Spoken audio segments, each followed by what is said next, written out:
Scorpio, welcome to your March 2019 General Tarot reading. It's Rena here. I'm back to using the Wild Unknown Tarot deck.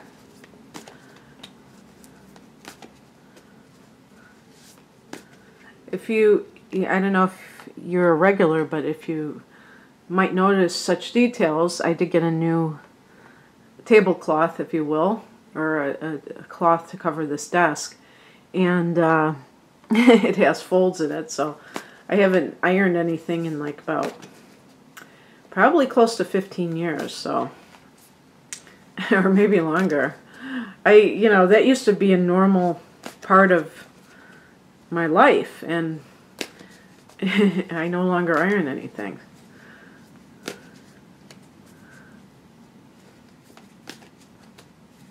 Okay.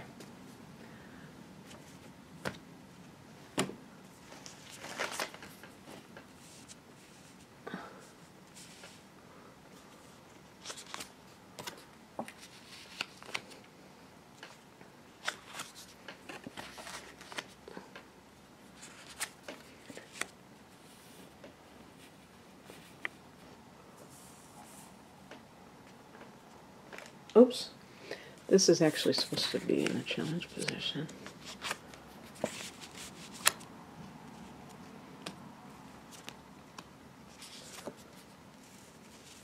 Okay. Interesting. Since I haven't used this deck in a while, I actually counted it several times, so it got very shuffled, if you will, because I had it in all these different configurations, and I still ended up with the 10 and then the 9 of Wands. So what do you know? That's pretty interesting. So we have a few Wands in this reading. Wands relates to fire energy, and fire energy for Scorpio, if we're talking about like relationships, this is I think many times Leo for you, if it's a significant other, or the other fire signs are Aries and Sagittarius, and it represents, as an element, it represents passion. So water is emotion and fire is passion. What is the difference between emotion and passion? Isn't passion an emotion? I guess it is, but yeah, I mean, I guess you could say that passion is enthusiasm, right? Is that synonymous? Are they synonymous? Probably. By the way, if you hear any, sound in the background, the winds are like crazy howling, and I just went out there not too long ago, and it was like pushing me. It was so strong. But anyway, there's the difference between fire signs and water signs is that one is masculine and one is feminine. The water is feminine. Water is retentive. It remembers. That's what memory is water and memory. I think water does have memory, doesn't it? According to that one man, I don't know if he was a scientist or not, but you can program water, in other words. So water signs are very subjective. You come from your own experiences. Fire is passionate, but it's not subjective, it's objective. It's always seeking outer stimulation and newness, and you are more of the familiar. You are more of the intimate versus the just the masses, that the masculine extroverted energy is like that. So in any case, I don't know how this plays out, but there's a lot of that. And what I'm saying is that you might have a conflict with that kind of a person if this is a close relationship. So the heart of the matter is the Two of Swords. And this is a card of being maybe at a crossroads with some decision in your life. And, this obviously could be like deciding whether or not to stay with somebody, deciding between two people, or if this is a work situation, deciding whether or not to stay with the company or leave with it, or there's a card. Let's look at the past position. This is the card of reuniting. The Two of Cups, a card of commitment. So we have two twos, the present and the past position. So choices are always on the table with twos, or feeling torn between two choices and maybe being at a standstill because of it. The Two of Swords can be at a standstill, maybe even butting heads with somebody else. One example of what those two cards can mean is that you've recently reunited with a love partner that maybe you broke off with, and now you're butting heads again. If that person is a Leo, that certainly would happen, because those are two signs that square one another. So they create that sense of so with fixed signs, that sense of obstinacy, of I want to do what I want to do, and I don't want to see your point of view about it. So something could be creating this sense of urgency maybe within you, where you realize that you have to finally, decide what you want to do, because you might have thought that getting back together with somebody was the answer, and you find out, no, it's not.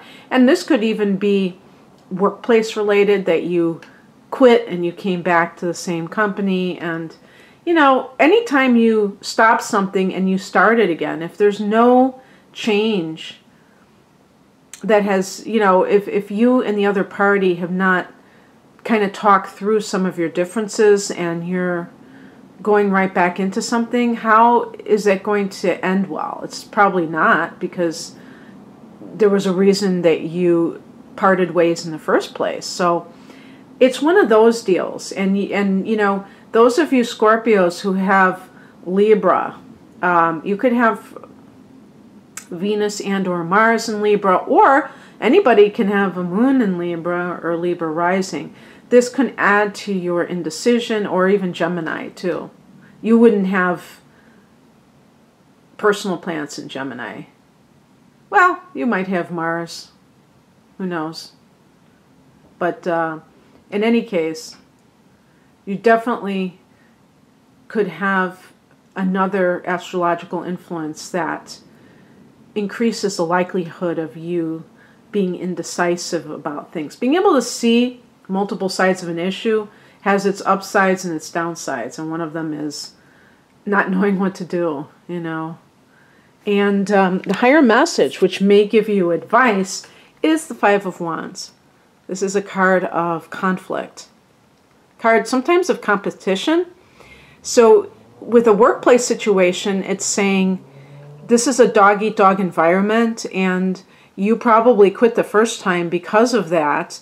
Maybe you were mad because somebody else got a promotion you wanted, and you quit in a snit, and then they try to, woo you back, and it's the same old, same old.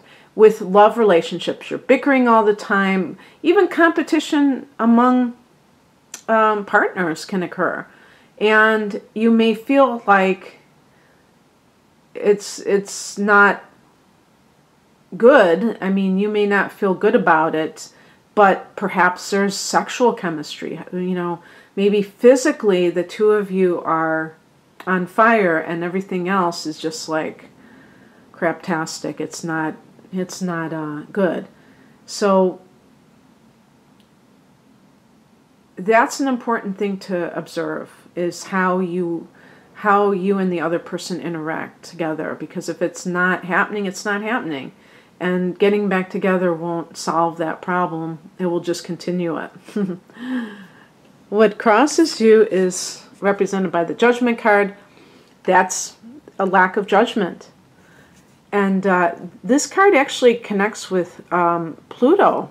It's funny, I think that's an eagle, isn't it? I don't know. And the eagle is a symbol of Scorpio, one of the symbols at least. And, oh, you know, it's interesting that light is looking really weird now, but kind of cool. It's lighting up my orange wall. So this can be that you are allowing yourself to get sidetracked by some aspect of this relationship. Even, you know, with a business situation, maybe they offered you more money and that was initially enough to kind of soften you. And now you're like, oh man, you know, why did I take the bait? Because nothing has changed and I don't like this feeling of how it is when I'm in this environment. So you do have a decision to make, and if you make the decision, make it with a sense of real connection to the matter at hand, not wishful thinking. What's coming in is represented by the 10 of Wands. I believe these are the Wands, right? Not swords, Wands. And this is a card, the branches are Wands. This is a card that is associated with work. I'm going to pull out my Anthony Lewis Plain and Simple book. I want to see if they have, it's supposed to be of like, you know, taking on a burden that doesn't belong to you. I want to see if I can find, they call it the weight of ambition, the burdens of success, carrying a heavy load, taking full responsibility, buried in work pressure, overextension, worry, failure to achieve an ambition, obsessive behavior, the lure of power, all work, no play, biting off more than you can chew. Interesting. Kind of like what I initially thought. Now, the reason I'm saying, well, the reason I wanted to look for alternatives is because I want to see what the likelihood is of you sticking around for this. I have a feeling that that choice is going to, that you're going to try to maybe double down. You're going to try to, you know, counter those 5 of Wands individuals. You know, in the Rider-Waite deck, they show people actually in the fray. And you might be trying to say, you know what? Bring it on. I'm, you know, you're not going to intimidate me. You're going to do this. But remember that there is a chance for burnout in those situations, because if the stress is there, the stress is there. So if you are doing this because of some principle, maybe you feel like if you left, if you walked off the job because other people were pushing you to the edge, you may come back and you say, you know what, I'm not going to allow these people to get to me.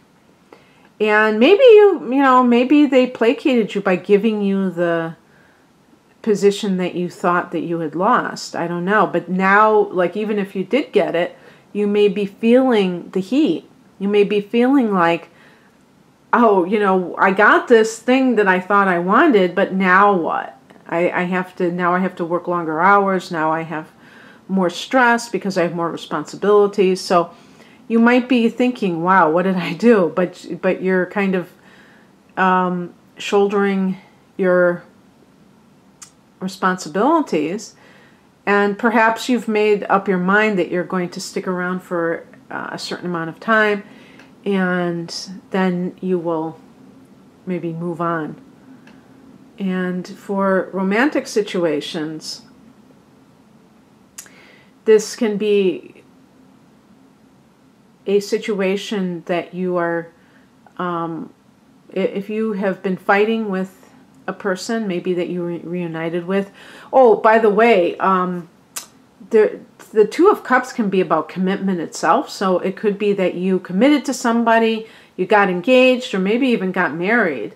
And now there is this sense of fighting all the time. And you may realize that, or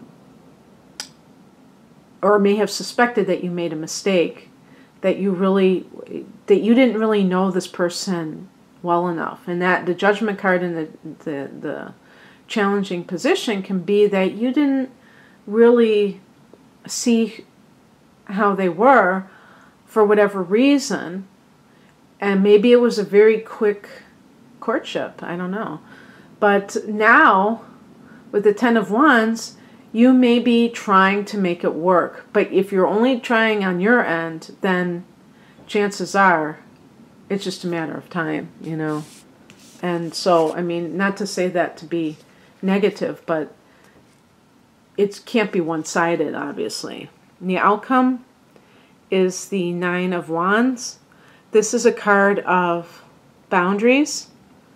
In some cases, it could be putting up a wall so that you can't get hurt if you feel this sense of somebody trying, you know, maybe people, your former co-workers, if now you are above them, you may be trying to like find a way so that they can't get to you. Same with a love partner. But this can also be about setting boundaries, where you tell people in no uncertain terms what you're willing to tolerate and what you're not willing to tolerate based on their behavior. So that could be good, because I'm not even convinced. At first I was thinking, you know, it's a bad idea to go back into a situation where you felt you were treated unfairly. But now that I think about it, if somebody treats you unfairly and then they offer you something and you're being intimidated by coworkers, yeah, I don't blame you. Why should you give them the satisfaction? As long as it doesn't give you too much stress, obviously, because the environment does matter to some degree. Okay, that's what I have for you. You know, I noticed I have this there. Now I feel a lot better. That's what I have for you, Scorpio. Hope that this resonated with you. At least a part of it did. And if you'd like a private reading, the link is below. Have a great March. Take care. Bye.